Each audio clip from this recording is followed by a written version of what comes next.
Hey guys, Attorney Walter Knott. I'm not totally sure how long this channel is going to be around, and there's been a particular development that I've been noticing. I've been watching the statistics of the channel, and there have been corrective measures applied to it when it comes to people watching it. And you could always just say that that's search results. You could always say that that's this or that or whatever, but the bottom line is everything will be going like this, then boom, it'll dive. It'll just dive right off. And so what I wanted to tell you was that there's been a significant increase of videos that I've been producing that have been demonetized, and then I have to do the appeal thing. I've been having a harder time with basically going live and having the videos be consistent and not getting blocked and kicked out of the program. So I just wanted to let you know, I don't know exactly how long this YouTube channel will be around. I've been experiencing a lot of problems with it. It seems like there's some corrections going on with the statistics of people who watch it. And unfortunately, a lot of my videos are getting demonetized with that result, and then I have to appeal it. So it's becoming a problem. Hi, Runner, Benny Hill, Glenda, howdy, Leanne, howdy, Wendy Henshaw, Laura Allen, howdy, howdy.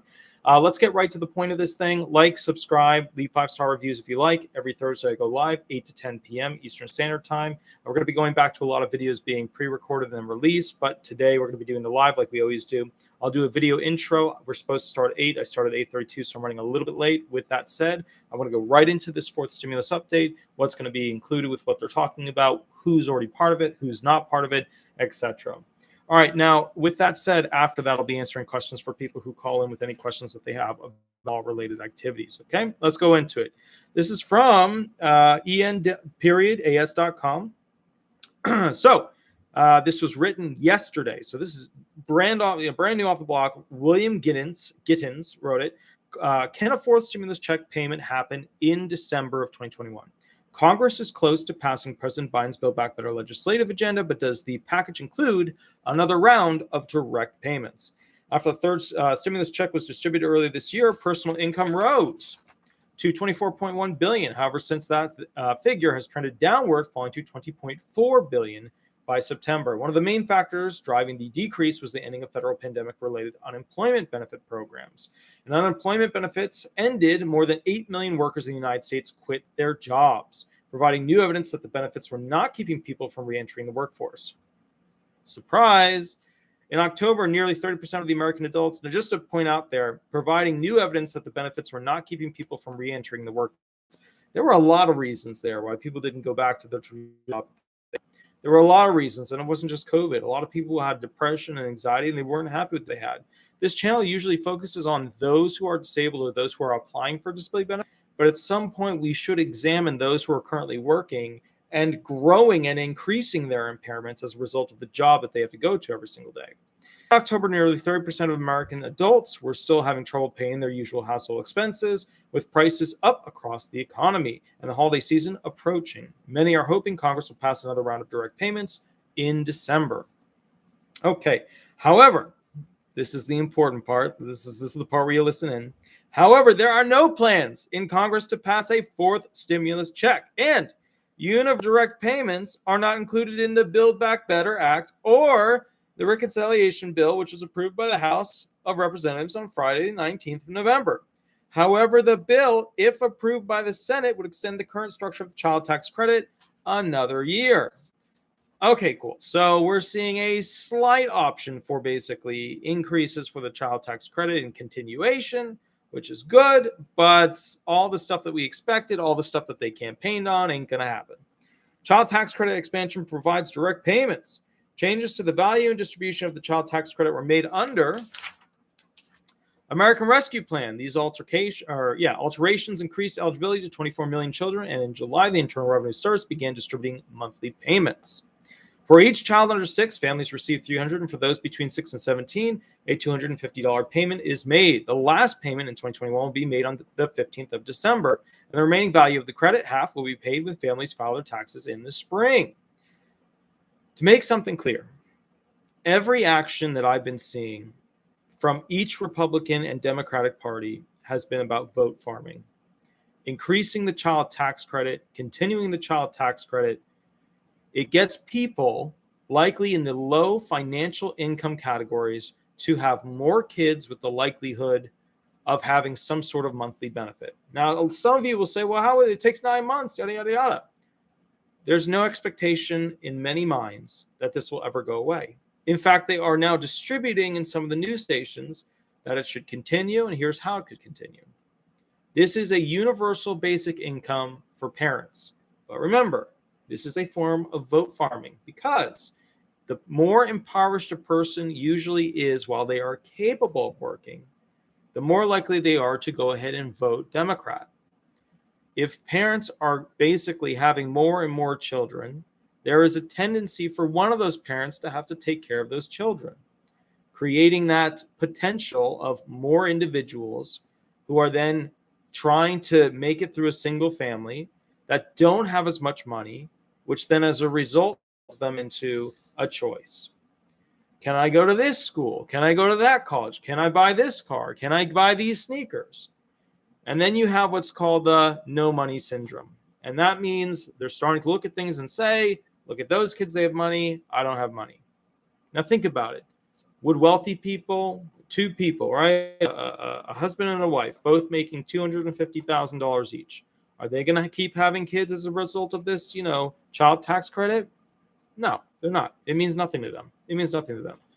To two individuals that have hardly any money, thinking this is actually a little bit more, I could do a little bit more with it. Yeah, it's another form of a boost when it comes to votes. That's what it is. The good thing about it is that it allows children to have some financial boost. Now, not all parents are great. I want to put that out there right up front. Some of them are spending it on things that are not good things.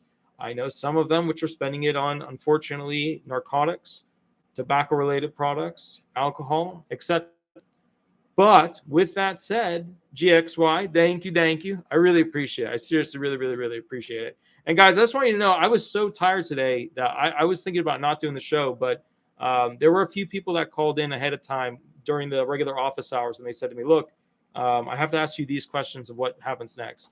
And I said, okay, I'll do it. And I was going to not do it, but then I thought about them, so I'm here. All right, let's keep reading, guys. GXY again, thank you so much. I really, really, really, really appreciate it. Studies of the initial payments, which began in July, have helped to lift 3 million children out of poverty. 3 million children, that's massive. However, it appears unlikely that the ambitious target of a 40% reduction in child poverty by 2025 will be met, and Congress is struggling to secure an extension. I don't actually think that this is going to reduce child poverty. I think that this is actually going to increase child poverty over a much longer period of time. So by 2025, it'll reduce child poverty. It will, because these kids will have more immediate money. But the thing is, in the long term, if parents have more kids as a result of getting more money for this purpose, I know what you're thinking. How nefarious could these parents be? How could they be thinking only about that little bit of money equating to more children? Oh my goodness, yada, yada. I totally get it. But at the same time, long term, you got to think, what's this going to do? The kid's never going to have enough money for the right upbringing to achieve those big things that they could.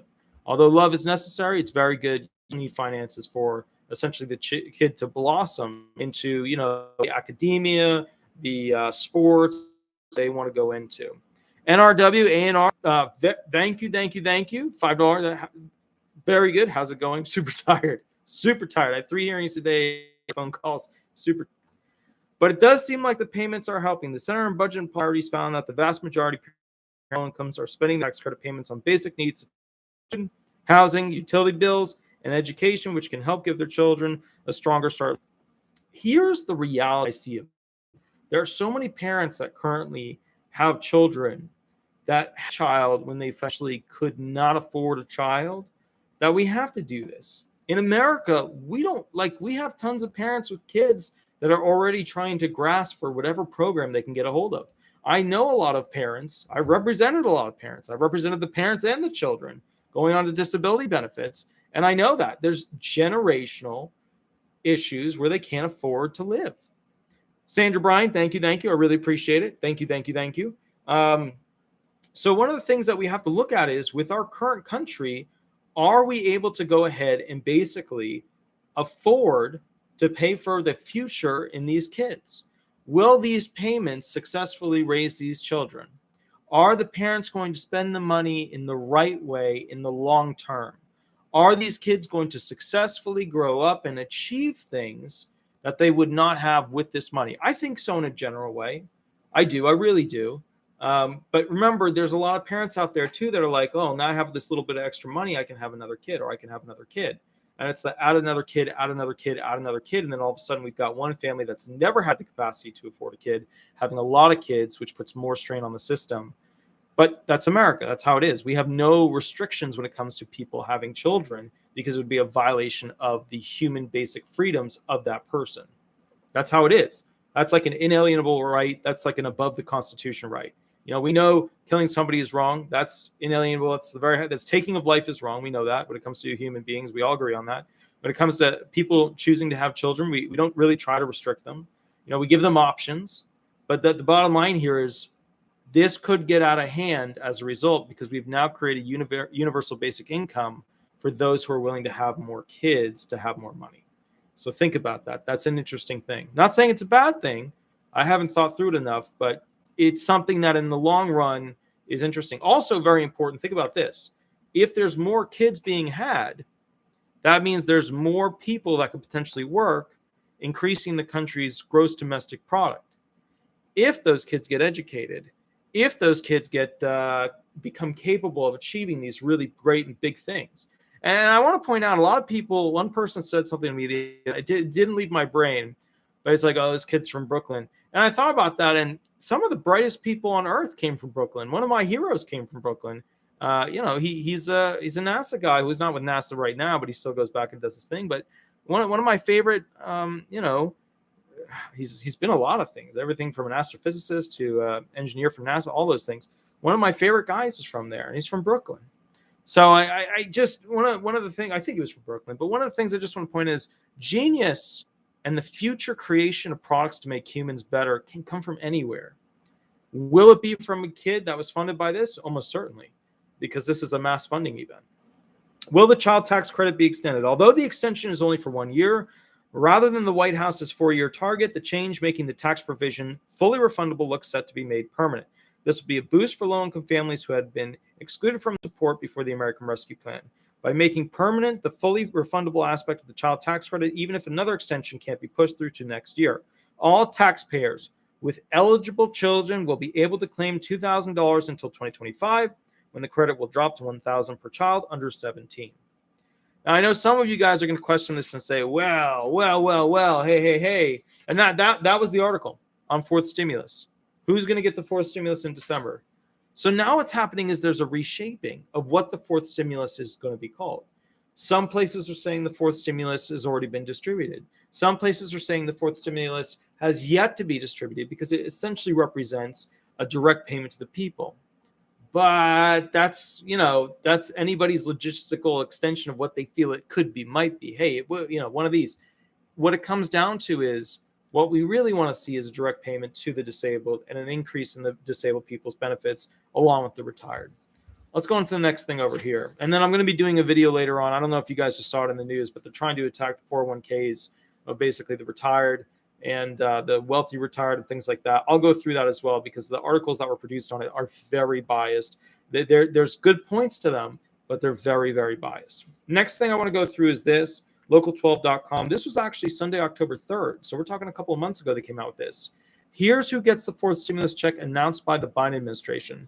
So in this sense, what they've done is, I see the phone ringing, what they've done is they've essentially said, okay, the fourth stimulus at this point has already been released, which a lot of people don't like because the disabled and the retired feel left out. There's all kinds of weird little stimulus things going on. One of the big ones, one of the most massive payments going on, it would be those to immigrants. All right, Baltimore, 3 rounds of stimulus payments went out to most Americans, the most recent of which was the $1,400 payment from the American Rescue Plan that President Joe Biden signed into law in March. Right now, Congress continues to debate President Joe Biden's massive $3.5 trillion infrastructure plan, which we now know got kicked way down to, a trillion area. While not directly a stimulus payment, the massive amount of spending will likely deliver a huge boost to the American economy. If they hire Americans to do those things, to fix those bridges, yada, yada. We've seen the government take money and then not use it for the purpose it was intended for. Okay, let's keep reading through this. And I do see a lot of people calling in. I'm going to get done with this, and then we'll go right to the questions for people. Direct payments help many people. Right now, fourth stimulus check from the federal government is unlikely, but there are 10 states that are giving out as much as $7,500 to people who meet certain criteria. California gives out up to $1,100. The state of California is in the process of setting out the Golden State stimulus. That was that whole $600 thing, an additional $500 if you claim a dependent. adds up to $1,100. They keep doing that. They're coming out with their second version now. Maryland, up to $500. Families in Maryland who filed for the earned income tax credit received immediate payments of $500. Individuals who filed for the EITC received $300, according to Governor Larry Hogan's website. The payments totaled $178 million and delivered relief to 400,000 Marylanders. Michigan, up to 4,000. So right now, Michigan's our winner for the most, but it will go up from here. Teachers in Detroit who teach in a classroom get $2,000 in hazard pay. They get an additional $2,000 if they juggle hybrid learning duties as well. The state of Michigan has paid teachers across the state $500 in hazard pay earlier this year. School staff received $250. Okay, so they were up to $4,000 potential of stimulus. Vermont, up to $7,500. I mean, it's the Bernie Sanders state. We knew that was going to be a bigger one. The state of Vermont has a unique offer. It is actively trying to get people to move up to the state. If you do, Vermont will reimburse you up to $7,500 for qualifying moving expenses, but you have to move there to work in certain industries. There's a long list of eligible jobs. In February of 2022, the money will apply to people who move to the state for remote work. Very interesting. You could get some snowbirds going up there, leaving Florida for the summer to go up there just to get that a little bit of extra cash, although that's not really enough cash for a whole move and yada yada. New Mexico, up to $750. And remember, we just did Vermont. They're the winner at $7,500. New Mexico, up to $750. The state of New Mexico is using $5 million of the state's own money to help low-income households who, or whatever reason, did not receive any of the first 3 rounds of stimulus payments from the federal government. Interesting one. Florida. In Florida, first responders received $1,000 through the Florida Heroes Initiative. Teachers and school administrators also received $1,000 bonuses. These are all things that they've already done. Notice how they're claiming that these are all the fourth stimulus, meaning that there was no mass direct payment, ergo, as a reality, that means that there was basically a fourth stimulus and these other people, the disabled and the retired, got left out. Georgia, Tennessee, Colorado, and Texas, up to $1,000. A lot of stimulus money is going to teachers. State legislatures in the Georgia, Tennessee, Colorado, and Texas authorized hazard pay to the teachers up to $1,000 in some cases. Right, that's the whole article. What I need you to understand is that the fourth stimulus idea of direct payments to the American people, that's ended. We're done with that. I know that there's a lot of channels that are still pushing the idea that it's when it's going to happen. It's coming over the hill. You know, I just saw Bernie Sanders tweet this. I just saw AOC say this. That fourth stimulus plan, it's over. The world of that, it's done. This Omicron, they're not going to shut down. Look, they beat on the past president. They beat on him. They called him a racist. They called him a this. They called him a that. They called him everything they could. And he shut down the government. And he shut down basically, businesses and all that stuff. But nobody's doing that. Nobody's doing that effectively anyways to the current administration. And what's happening is we're seeing now some of that extreme bias of how they would treat one candidate versus the other. And now it's just all becoming hypocritical. And now, unfortunately, literally the current administration is copying all the things that the prior administration did. But they're not going to copy shutting down the government. They're not going to copy shutting down the businesses. They're not going to be arresting people for conducting business, which was insane because we all had the technology to be able to do these things.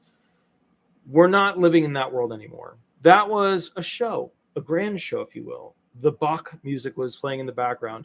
The top New York, actors and actresses were playing their parts. That was a show. A lot of TV stations made a lot of money through that. Reality check. There is no more fourth stimulus coming. The fourth stimulus, that was the peter out, the little Twitter out, was what the states were giving to those who worked through the whole COVID scenario. And on top of that, it's just all about child tax credit now. So there is no direct distribution of funds to the American people going forward. Don't do online bidding and taking out, money as a result of the expectation that these other websites are telling you that $2,000 is coming, yada, yada, yada. I believed a couple of months ago that they would be in such a dire need situation that the American people would be so unhappy that they would have to put out another stimulus. Right? I believe that because coming up to Christmas, there's going to be a massive shortage of products to be able to buy and use. And, I saw President Biden talking about the Beanie Babies and and the reference could have included, it didn't include, but it should have included the Tickle Me Elmas and all that stuff. But the problem with that logic is that he said, remember back in the day when we didn't have, a distribution problem where and then we had the Beanie Baby and we still had these things happen. That's a cute argument for the average American to clamp onto and say, oh, yeah, I get it. But it's wrong and pretty bad, because anybody with any education would instantly realize, well, those items as a singular category were selling out. What we're having in America is massive amounts of categories selling out. One category, Beanie Babies. One category, Tickle Me Elmos. One category, whatevers. What we're talking about is many categories of many toys, of many types of food, of many types of things that people buy for Christmas not being available, which will, just so you know, greatly increase the cost of those things that are available. And as we get closer to Christmas, as we go through Hanukkah, you're going to be seeing those items on the shelves in stores skyrocketing in price. And the reason why is that everything is rare. And we're actually going into a unique, weird little mini depression. You could call it a recession, but they overused that with 2008, which was clearly a depression. You don't have an 8-year recession. Recession is a mini version of a depression. You have an 8-year depression. So the bottom line is we are now going into essentially a depression with the economy. Didn't take long. Didn't take long at all. So what does the future hold? And I'm just going to answer this and then basically roll forward for the disabled and the retired. There are no plans on the table for the Republicans or the Democrats to pony up and agree to raise Social Security benefits through the Social Security Administration's 2100 Act. Well, I said Social Security 2100 Act. It's not actually the SSA's, even though the SSA through the whatchamacallit, through the actuarial department and the accounting department approved it. There's no plans to pass that. Next thing is the Supplemental Security Income Restoration Act. There's no plans to pass that. The politicians have failed, once again, the retired and the disabled. And now the retired are under attack for their 401ks. What I'm seeing consistently is a removal of human rights. What I'm seeing consistently is essentially, and I don't mean this in a bad way, but an increase in any way that the government can tax the people. Now, the poorer you make an individual, the more likely they are to vote a certain way. The fewer super wealthy people that we have in America, the less Elons we're going to get. We got lucky with Elon. Elon was technology brilliant, which resulted in financial gains and complete changeovers in the market. I mean, there was no Tesla without him. There was no master plan for electric cars. There was no master plan for, privatized, spaceships going to space. If we didn't have Elon, we would be, our countries would be dictating what goes into space and what comes down for the next, 1,000 years. But with Elon, there might be more to it than that. There might be a lot of people going to space and coming back super wealthy on Earth. Hence the risk. Going out there, you might die, but you come back, you make a lot. That's the reality that we're facing now. All right, guys, I'm going to go ahead and start to answer questions real quick, and then go from where's the 600 Biden owes from the 2008 promise, Nikki News. Yeah, I know. I don't even go into the whole 600 thing because we all know people got screwed out of that. All right, here we go. We're going to go ahead and answer stuff real quick. Let me go ahead and get this rolling. Hi, this is Attorney Walter Knott. You're with the live show right now. Remember to use a fake name throughout this process. And would you like me to answer a question, or would you like me to go ahead and run hearing questions with you? I have a question. Sure, good sir. How does my retirement affect my Social Security income? Okay, cool. So are you on SSDI or SSI before going on to retirement? DI. Okay. DI. So SSDI will ultimately convert over once you reach your full retirement to essentially retirement. They're both Title II programs under the Social Security Administration's code, which means that they kind of buddy up and share some of the same legal jargon when it comes to who can get what and yada yada, limitations and benefits.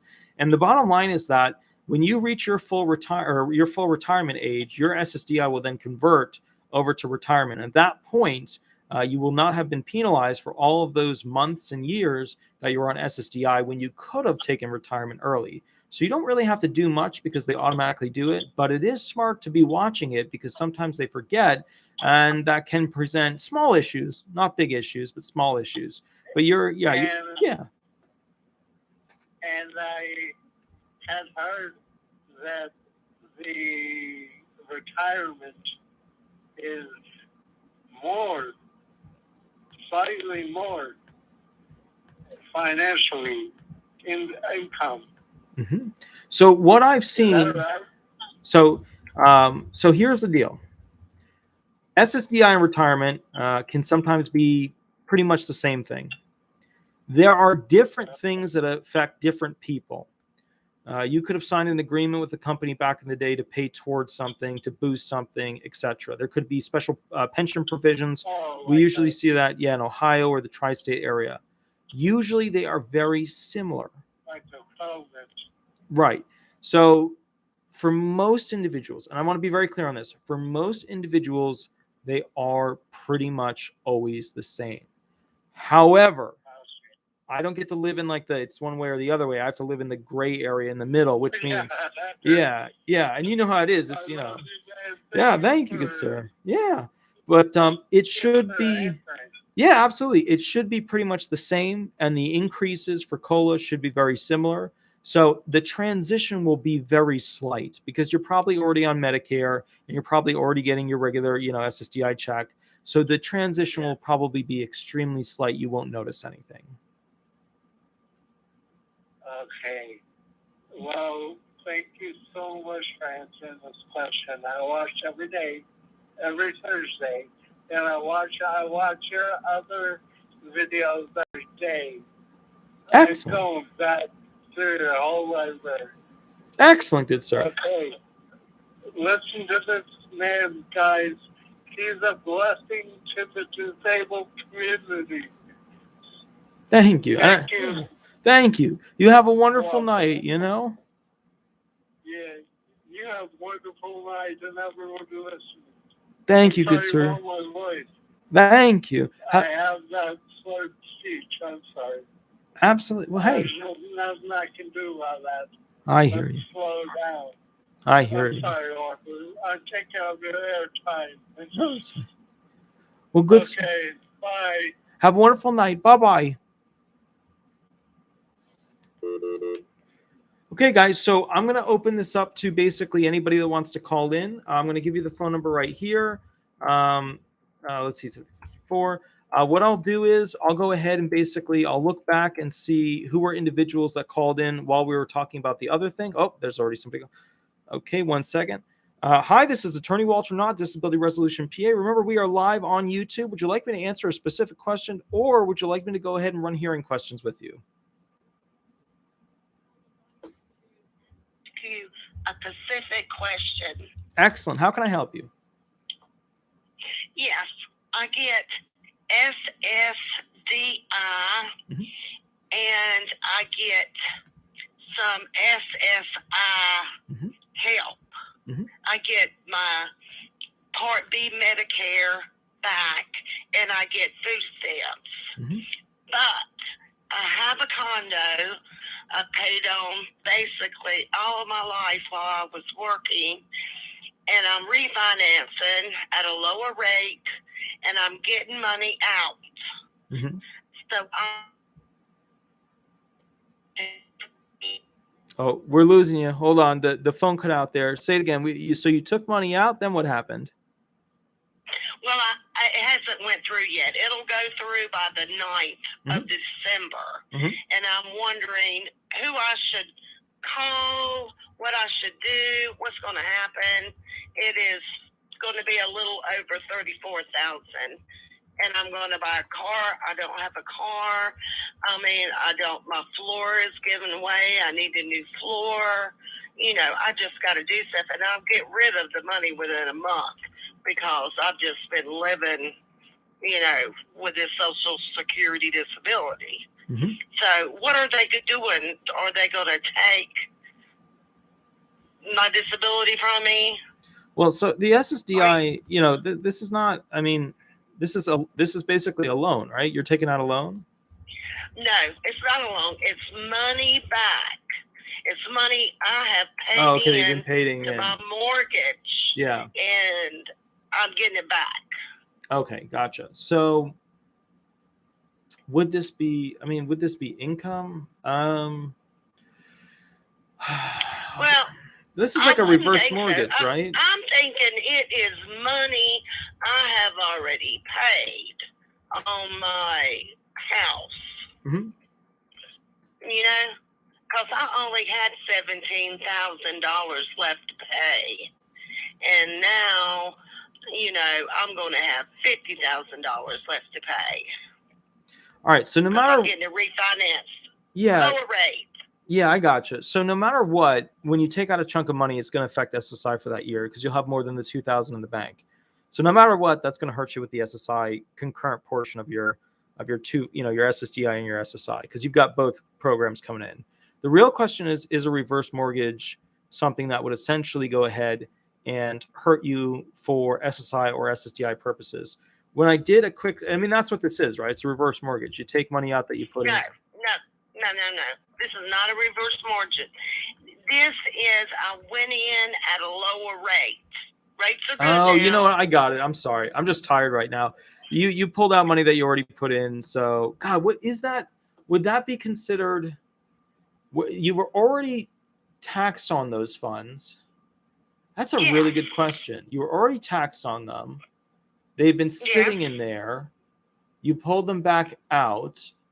So was there a conversion that occurred as a result of those funds coming back out? Yeah, it's a home equity line of credit. Yeah, that's what it is. Well, is it a home equity line? Well, whatever. It's money you pulled out that you originally had in there. They've got so many fancy terms for this stuff now.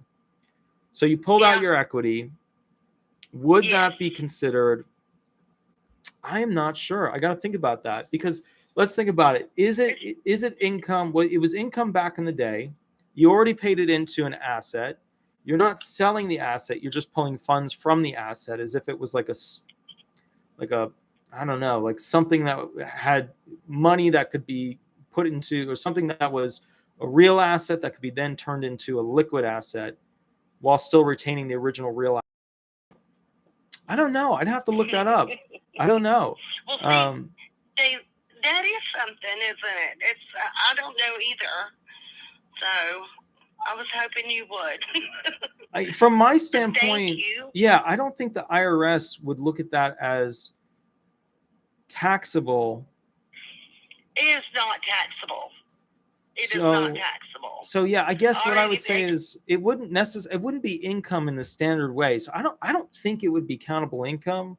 I think what you would end up with is an asset limitation problem with the SSI being over the $2,000 limit. I think that it wouldn't be hurting you for the SGA element 1 problem of the 5 elements of disability, meaning you had over, earnings over that $1,310.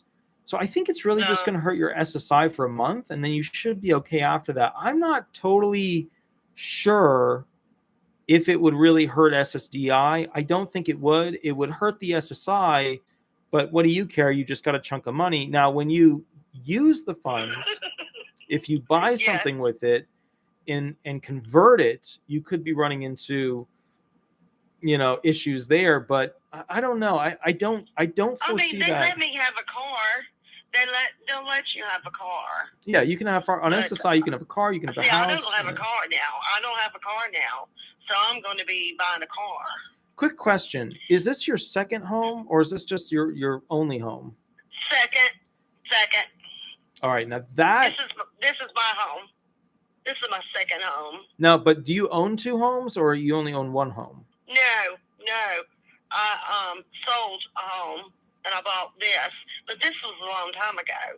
I only have 7 years to pay on this, but I refinanced at a lower rate. Okay. It went from 7% to 3 and something percent. Okay. So basically what this would come down to is it would hurt SSI. I don't think it would hurt SSDI. I don't think it would be a countable income situation. I do think it would be an asset limit problem. The conversion to a vehicle would be fine for SSI purposes because you're allowed one mode of transportation without hurting you in any way, form. So I think you would be pretty good to go. And then the rest is going into the house. A new floor, stuff like that. Okay, yeah. I need. That's a good question. I haven't thought about that, but that is something that a lot of people are going to be doing right now because of what's going on with the loan structure of everything. Yes. Now, just keep in mind, we're looking at in the not too distant future, 6 months or so, hyperinflation. So just be aware of how that's going to affect your future purchases. So like, gasoline is going to be very, very, very expensive. Basically what you would normally pay for food and such. So if you're buying a vehicle, make sure it's like a Prius or something where you're not going to be killing yourself with the weekly fill-ups that are $4 a pop. Yeah. So yeah. Okay. Excellent. Okay. Yeah. So yeah. All right. Thank you. Absolutely. Have a wonderful night. You have a better one. Thank you so much. Thank you. Bye-bye. Thank you. Bye-bye. All right, excellent, guys. So yeah, a little bit tired, obviously, and I didn't get it at first what she was getting into. So that's a removal of funds into an asset that you've already paid for, but you're not really gaining anything because it's money you put into it that just sat in it. Now, they could look at it one way, which is where, how do you know what you are pulling out of it if the home is increased or yada yada? Well, no, she's only taking funds that she's paid in. There's no growth in worth of those funds. The property may have grown in worth. It may be worth more in total, but she could argue that she's only pulling funds from those funds that have already been paid in, as opposed to how it has grown in worth over time. So yeah, cash out refinance is what Google says it is. So yeah, I mean, I don't have one of those. I haven't done one of those. I haven't come across one of those, but I'll actually look into that and do a video on it because that's pretty interesting. She said it was her only current home, which means that basically she's allowed to have that structure with SSI. If she had two homes, she wouldn't be allowed to have SSI, and she would only be stuck with the Medicare Ssdi option that she had. I'm going to go ahead and look at the next caller. We had a lot of people calling in. I'm going to try and call back some of the people who did call in. Let's see if I can get this person on the phone real quick. You guys know how this works. We let it ring, and then basically from there, I go ahead and answer it and keep rolling. Let's see. Hold on, guys. Give me 1 second. Hi, this is Attorney Walter Knott, Disability Resolution PA. We are live on YouTube. Would you like me to answer a specific question, or would you like me to run hearing questions with you? I got a specific question. Okay. Okay. My question is, I applied for Social Security today, and I'm on SSI, and then I am paying an overpayment thing, which I'm still waiting to hear on that. Okay. So I don't have to pay it, I hope. Okay. But what confused me is I'm getting my SSI. I'm not getting a full check anyways because they're taking out 10% of my check to pay back overpayment. Yeah. And then they told me today on my meeting with the Social Security that I will be getting $269 a month, but they're going to take $249 back away out of my SSI check. So it's going to leave me with $20 for Social Security. So, okay, so real quick, and it was tough for me to hear you there because I think the microphone picks up better than my ear because it's not actually that loud to me, but and if I'm on speaker, just go ahead and put me on just the regular phone because I'm having a tough time hearing you. But when it comes to when it comes to that, it sounds like you're transitioning from SSI to retirement, but you have such a low amount that they're giving you a hybrid allowance of SSI and retirement. What age are you currently? I will be 62. They're making me take it. Okay, good. So that matches up. So bottom line is you're like, where's the money? I've got an overpayment. This is ridiculous. What do I do? Right? Well, yeah. See, my case is a confusing mess. Yeah. No, I agree. Yeah. Well, okay, but here's the thing. Well, let me ask you this. So they're obviously applying an in-kind support maintenance rule to you because you're not getting the full 794. So who's helping you? Nobody. So then why aren't you getting the full 794 minus the overpayment that you received? Okay, because I had 3 life insurance policies and come to face value of $7,410, and then SSI sent me a letter in the mail stating I got to either sell the life insurance policies and live on that money, or they stop my check for 10 months, and I didn't have no money coming in or any medical. And then after they got my check back to me, then they send me a paper in the mail or a statement saying now I owe another $19,323 or something like that. So they're taking the 10% out until the $19,320 some is paid.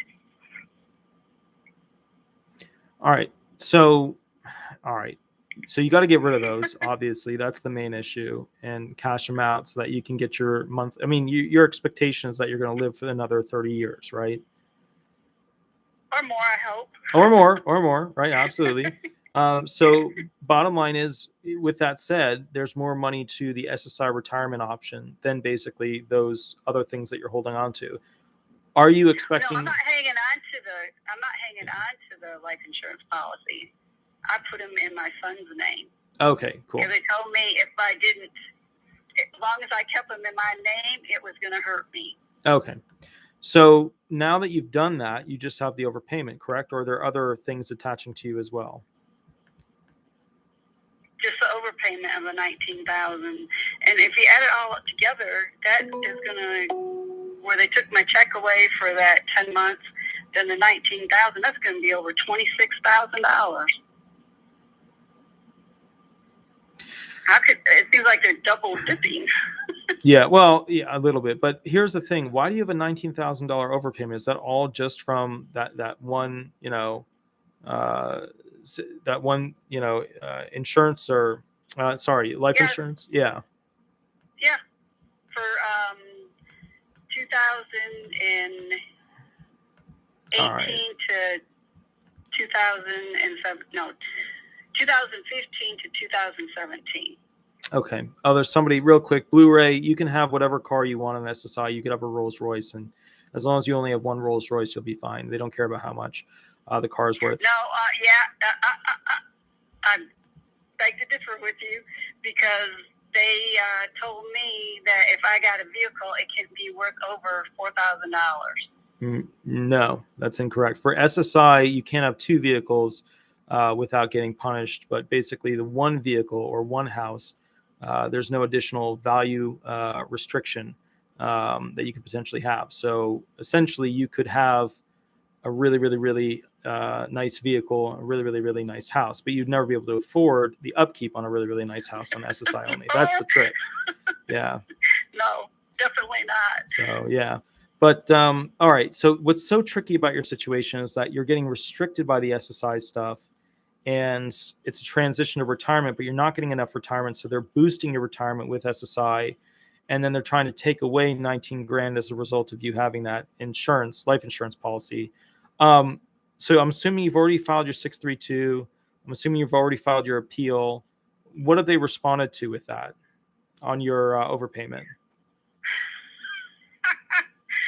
Well, it went to had a hearing, and they said I had to pay it back. So I appealed that, and it went to Virginia. Well, Virginia decided that they're not going to mess with it, then sent it back to the same judge and went in front of them again. And she said, well, I already made my decision. And then I appealed it again, and it's back in Virginia again.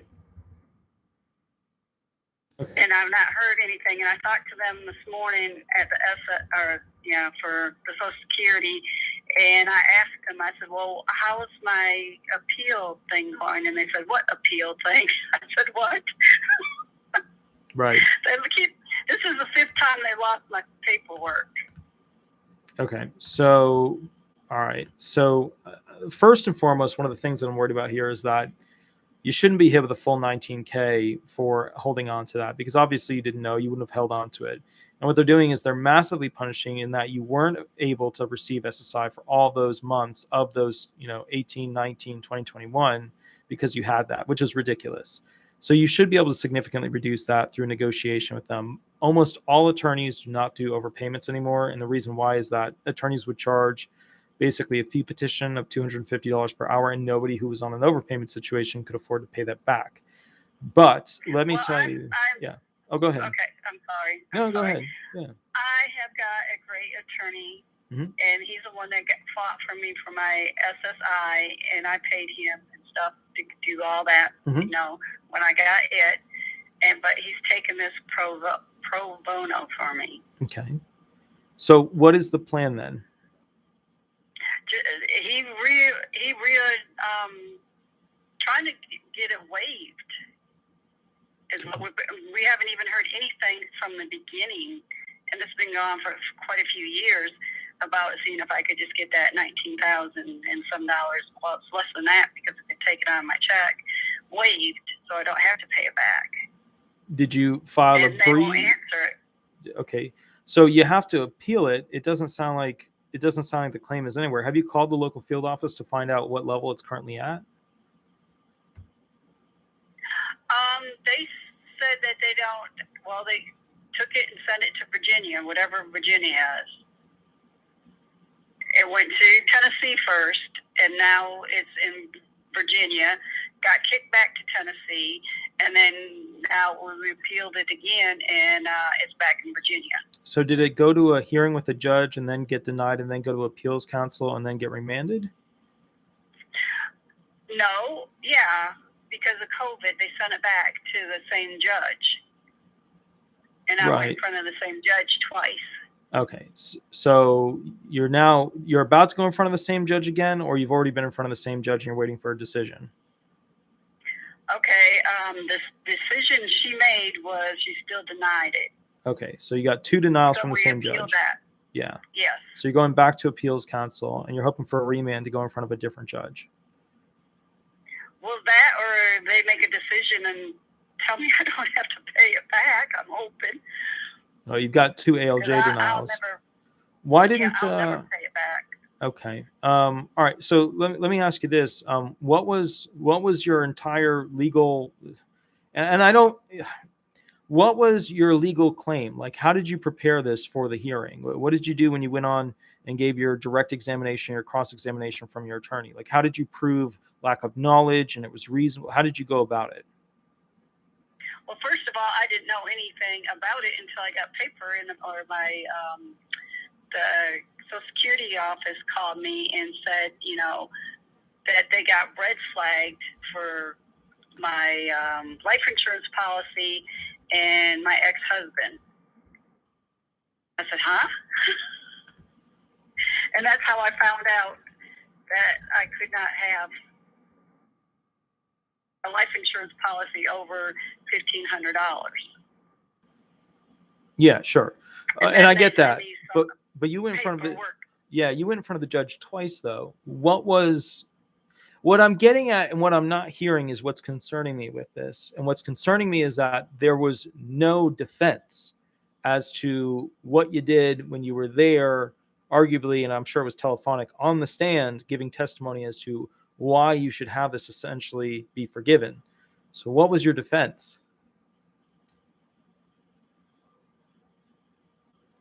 Well, first of all, I didn't know anything about that.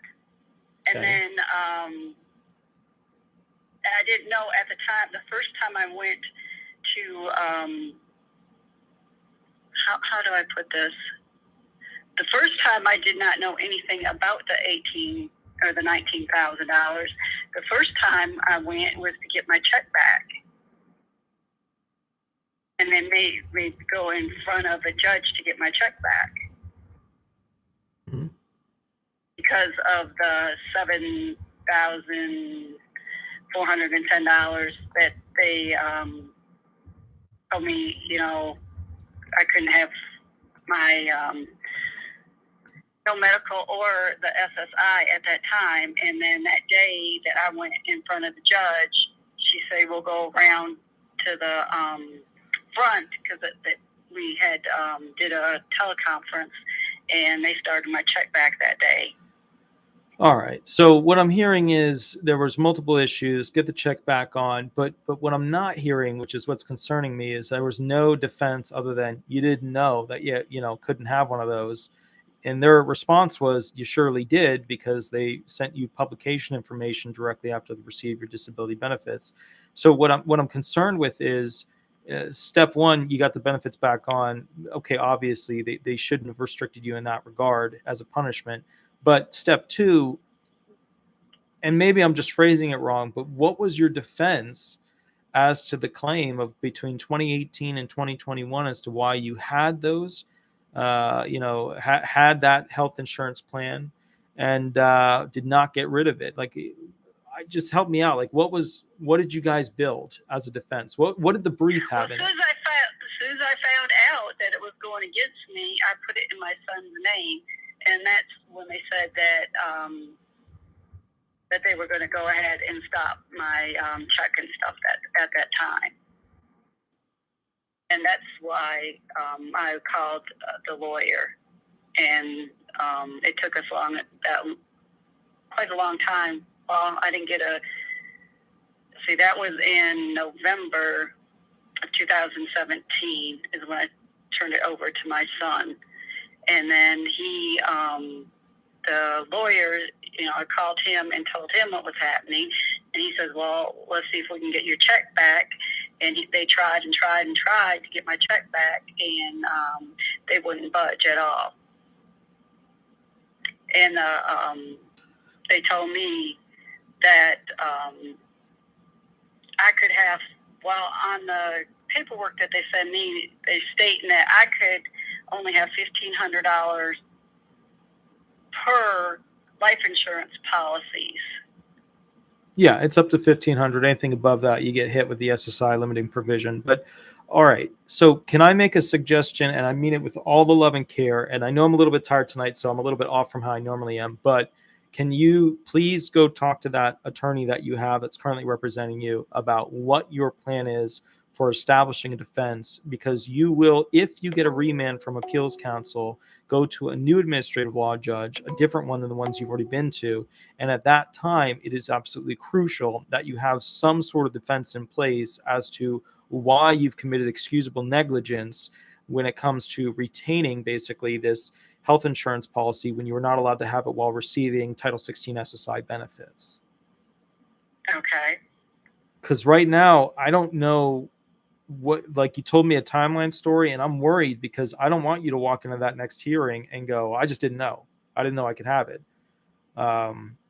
Like when I did these, I don't do them anymore. But when I did these, I had to sit there and build a defense. I had to figure out a timeline. I had to figure out, how this came into the person's possession, whether they even knew it was in their possession. What was the chain of title with it? How did it work out? Were there contract provisions in it that limited it? Did it have certain contract provisions that interacted with the government in any way? There's a lot of stuff there that you've got to look into as to establishing a defense. So I would just do that. Yeah. Well, see, I've had these. Well, I had the life insurance policy since my kids were little because I was a single mom, and my family couldn't bury me. I could not bury my children if anything happened to them because I was on a little bit of SSI I was getting at that time, and $300 a month for child support for 2 kids. So life insurance policy, and as the years went, it gradually, grew, and I didn't know anything. I thought it was just plain regular life insurance, but I didn't know it would have a cash value to it. Sure. Okay. But it did.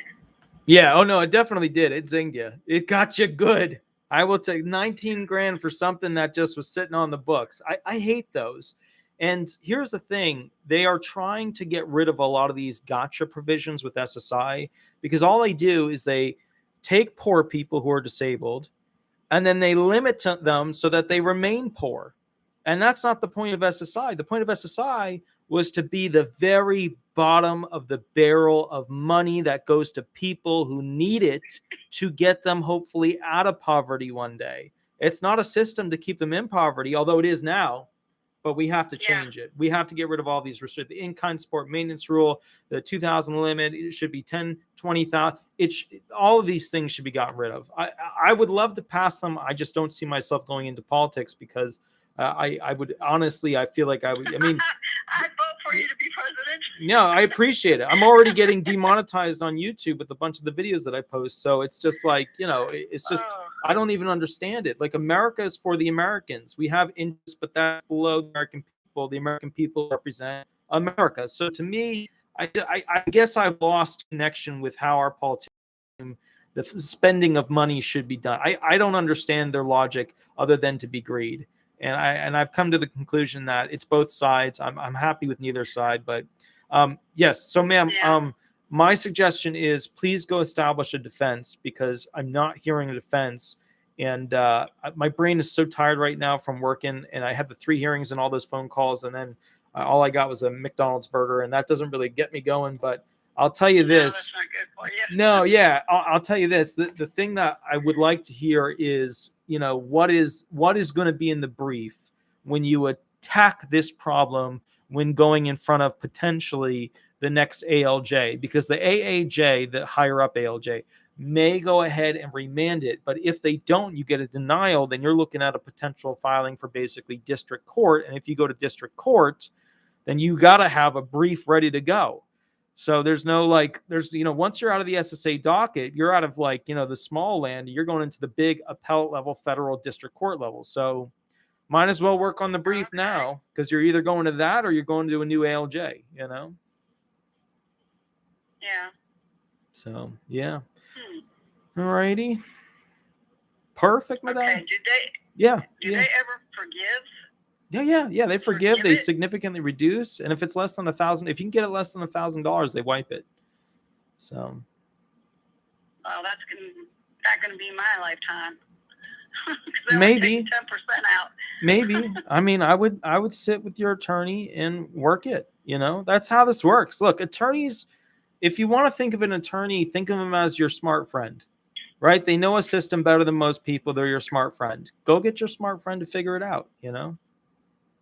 Only time basically I see him now is when I have to go to court. That's it. I mean, that's He's really busy. COVID does that. And honestly, most disability attorneys that are good, they're like, I'm super busy all the time. I had to reject 2 claimants today that wanted representation.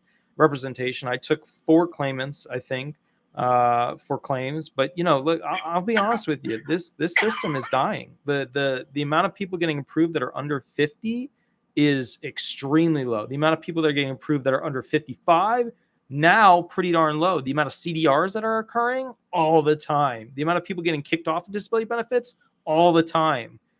We are living in a very interesting time of disability benefits, whereby I thought that there would be more movement, changes back to the original pre-Commissioner Saul era, the Obama era of disability benefits, but we have not taken any steps that I've noticed in that direction. We've continued the status quo of Commissioner Saul, and that scares me, because this is not a system that I think is open to the American people in the way it should be. It's a system that feels like it's almost like a privatized corporation that's run by the federal government.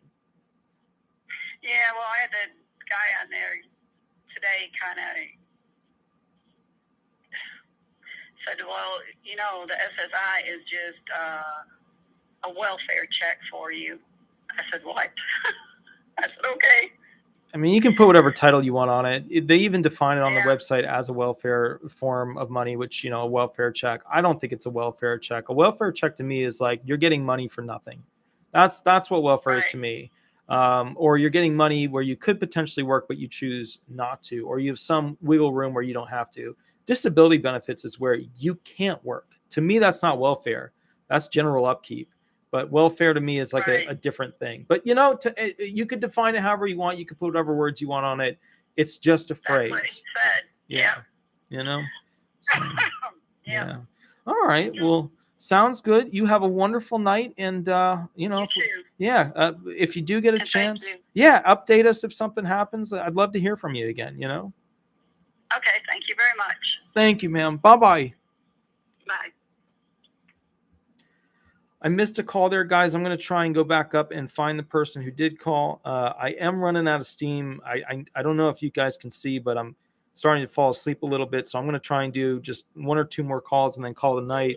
It is 9:31.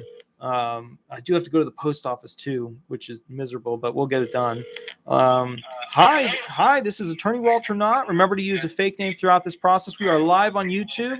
Would you like me to answer a specific question, or would you like me to go ahead and run hearing questions with you? Specific question. Perfect. Go ahead. Okay. My question is that I'm going to be 62 next month.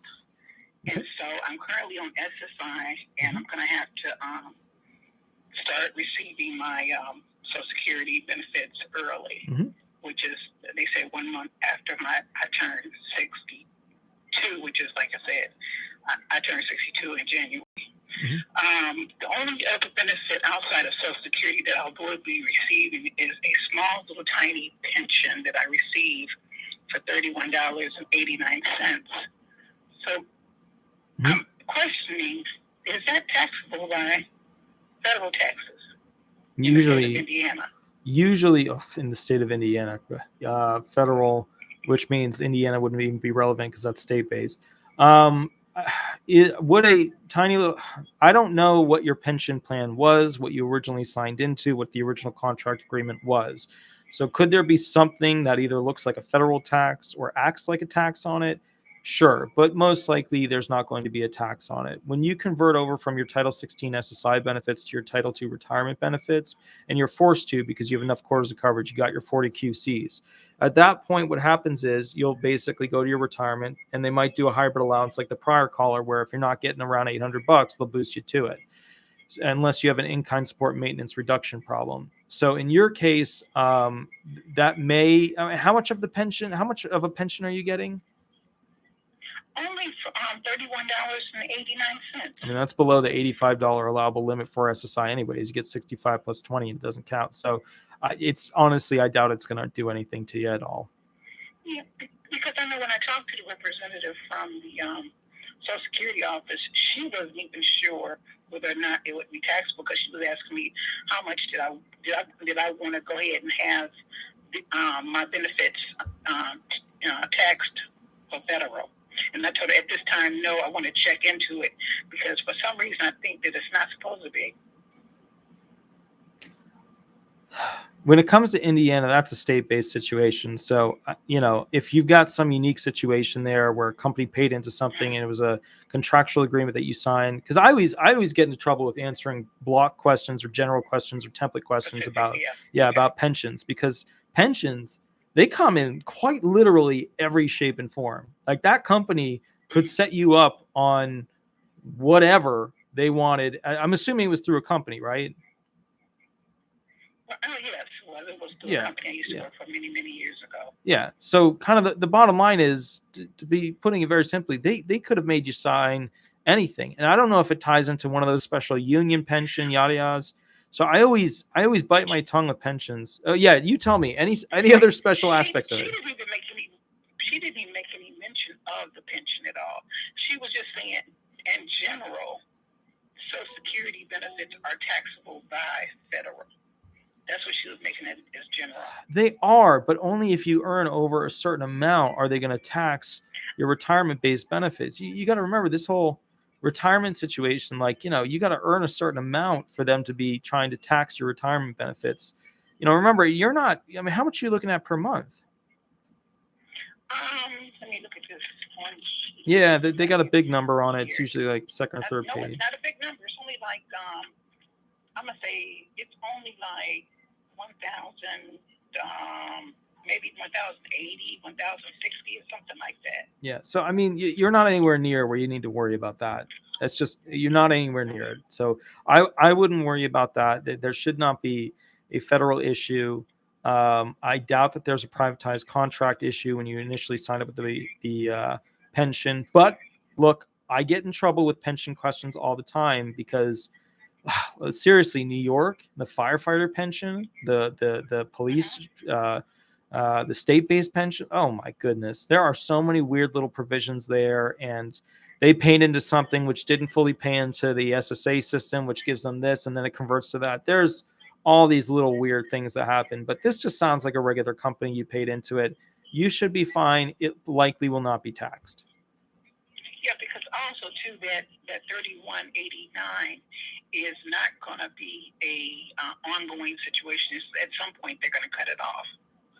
I mean, usually with pensions, it depends on to what degree you've been taxed initially or when you receive it. What's, you know, were taxes already paid when you put the money into it? You know, when they paid you to pay into that, did they already withdraw taxes?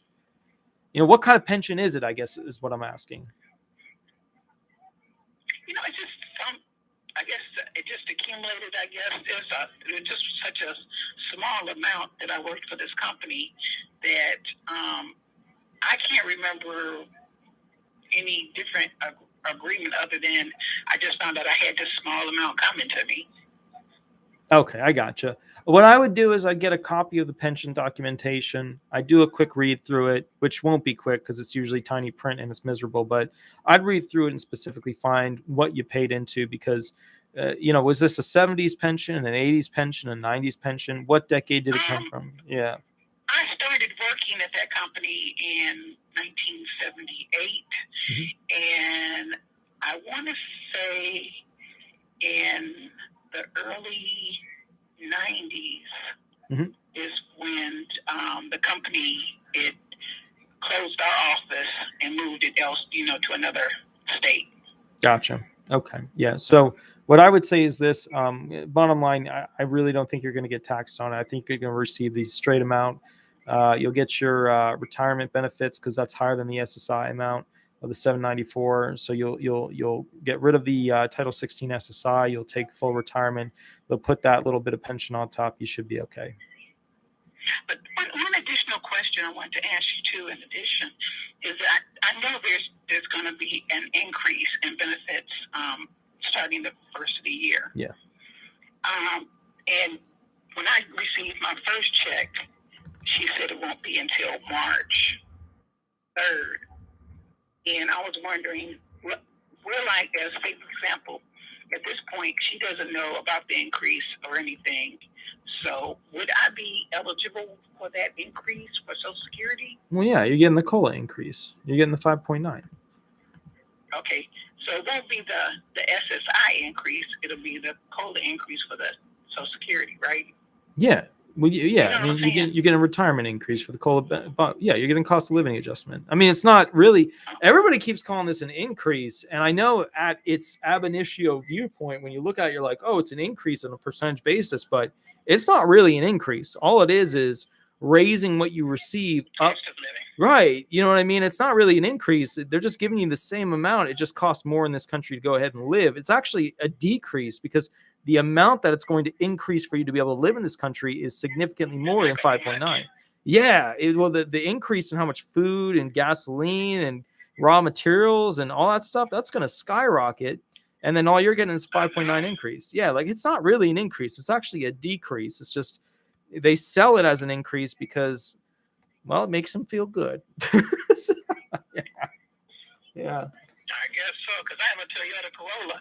I had a half a tank of gas, and I had to fill it up. I had to put $25 into it. Yeah. My Prius is having issues. I got to get the battery pulled. Actually, I don't know if he's still watching, but one of the viewers made a donation to me, a huge donation to me, and I'm going to use those funds to replace the big battery in my Prius, which is all dying and problematic, and that's like my main driving car. And I mean, like I'm a disability attorney, so like to be fair, my student loans are ridiculous. They're $340,000 down from $500,000, so whatever. But the point is, like, yeah, I tell people like you don't want to go the route I went. You just don't want to go the route I went. But I tell people, I'm like, look, like if I'm going to drive that Prius until the wheels fall off of it. Like that Prius is, that's my bottom girl. That's my ride or die girl. That's my, whatever. That car and I have to make it. So, but yeah, I mean, I literally glued the bumper onto one of the broken plastic strips where it popped off when I was on the highway. Luckily, I had super glue. Why I had super glue? I don't know. But I had super glue in the car. But I glued that sucker. It was so weird, too, because it was a gel super glue. And they don't tell you, but with gel super glue, when you put it on, if it has vibration to it from driving, you can't drive right away because that vibration will actually keep it in a gel form. It won't harden. So you have to like pull over, apply it, wait 30 minutes, and then drive off. So I didn't know that. So I just drove off, and then I was like, it keeps breaking. This worst super glue ever. Then I parked at the office. It dried, and then it was incredibly good. So, it's just one of those things where life, Yeah. Yeah, I know, and I gotta get brand new tires too. But the best way to do tires is you buy tires online from who's ever got them the cheapest. You find out what the numbers are. You just search them online, get them delivered straight to your house. Then you throw them in the back of your trunk. You take them over to a tire place, and you have them do them at $20 a tire at your local tire place. It's a hole in the wall kind of gig. Take them over there. They'll swap them out, and then you're good to go. That way you're not spending $450 for 4 tires, and yada yada. That way you're spending like $200 for the tires, 20, 20, 20, 20, $80 for the swap out, and you're looking at more around $280 as opposed to $400 and something. Oh, thank you. Yeah. I appreciate that. Yeah, absolutely. Trust me, I'm full of all kinds of ways to save money. So yeah. Indeed. But on next week's Thank you so much for answering my question, because it's been baffling me, because I told her, I said, well, I'm going to have to talk to someone like, that does taxes or something. I said, because I believe I had read it somewhere on the internet. It was like a certain dollar amount. I think it was like, I want to say it was like $40,000 if you made, or something like that. Or it was some number from 25 to 45, that, and it was saying that it would be taxable then. And I was like, okay, I'm still going, I said, well, I'll wait until Walter comes on, and I'll ask him. So here, I was like, I don't believe so, I told her. Yeah, I'll read the little thing right here. If you file as an individual, your Social Security is not taxable only if your total income for the year is below $25,000. Half of it is taxable if your income is between $25,000 and $34,000. If your income is higher than that, up to 85% of your benefit may be taxable. So you're well below 25 grand. So you're like well below 25 grand. So I wouldn't worry about it. Okay. I really appreciate it, Walter, so yeah, much. Of course. Well, you have a wonderful, wonderful night, and I'm going to do one more quick phone call, and then I'm going to go ahead and drive over to the USPS and mail off the initials. Okay, God bless, and have a happy holiday. You as well. Thank you so much.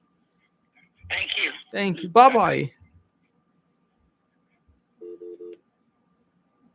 Okay, guys, I'm going to do one more phone call. I am getting super sleepy. Oh no, let me see. Who was the next person that called? It was okay, perfect, that one. Boom. Let me put it on speaker. Let me get this thing going. Let's see if they answer real quick. You guys know how this goes. It rings, then we answer, then we see what the question is, and we go through it. Let's see if we can get the person on the phone. I think we're on the 4th ring. Hi, good sir. Attorney Walter Knott. Remember to use a fake name throughout this process. Also, would you like me to answer a specific question, or would you like me to go ahead and run hearing questions with you? I have a question to Sure. ask you. Sure.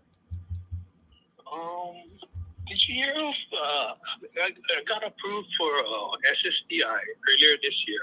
It was a partial favorable decision. Okay. And yeah, I've been getting my monthly payments, but my back pay, I haven't been able to get my back pay. Okay. And I got approved in February. So by listening to your show, I know there was a delay, with everything going on in the world. So I finally reached out to them maybe in October. Sure. I started giving the field office a call. Sure. And they kept telling me to wait maybe a month or so and give them a call back, see if they get in touch with me. They'll send a message to the Treasury or whatever, whoever handles the funding. And so I've been calling them, and then they've been getting the same response. They keep telling me to call them back in another 15 days.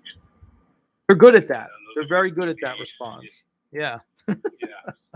All right. All right. So let's call. Let's do this real quick. Do you have the partially favorable ALJ approval letter with you? Oh, not on hand. You called without having it on hand. Oh my goodness. No. I'm sorry. No worries. All right. So here's the thing. Call back next week. I need information that's actually from that letter. Do you know what your amended alleged onset date was that they ended up with to make it a partially favorable? I think it was 2018. They moved on to my birthday, my 50th birthday. Yeah. So it was like back in 2018 because I came in 2017, July of 2017. Okay, so 2017. All right, so, and you're absolutely sure, because remember, if you're having a hard time with getting the back pay, and you know what I mean, because remember, partially favorables take as much time as fully favorables because they're just plugging it in. And you're an SSD or SSI, I forgot. SSDI. All right, so usually those payments aren't always processed through the local field office. They're usually processed by a different group. Do you know who the payment group is for yours? No, I'm not. I don't know. Okay, so can I make a few suggestions? Don't hate me, but I'm going to give you a few suggestions. Let me know when you're ready. Okay. Do you have a pen ready? Yeah, sure. Okay, perfect. Yeah. Okay, good. Suggestion number one is you're going to call your local field office and you're going to ask them who the payment division is, who's actually paying out the back pay / retroactive benefits.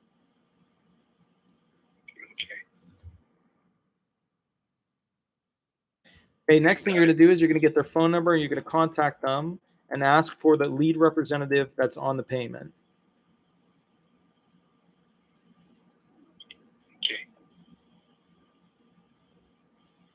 Okay. Excellent. All right. Next thing you're going to do. Oh, I'm just fixing something that I said there. Okay. So the next thing I'm going to do is this. All right. So you're going to be contacting that for that. Perfect. All right. Next thing is you are going to, let's see. So you're going to get to the right person who you're going to be able to talk to about who's going to be doing the payment. You're going to also reach out to your district office to request a status update on this. Hold on. Where are you geographically located? In Hawaii. In Hawaii. Okay, hold on. You're gonna make me look here. Hold on. Let me see what I can find here. Regional offices. Yeah, it's a regional office, not a district office. My apologies. Let's figure out what Hawaii would be part of. I would imagine it'd be part of like San Francisco. Yeah, it is, because it's Arizona, California, Guam, Hawaii, Nevada, Saipan, Ray, Aguero, American Samoa. All right. I'm going to give you an email.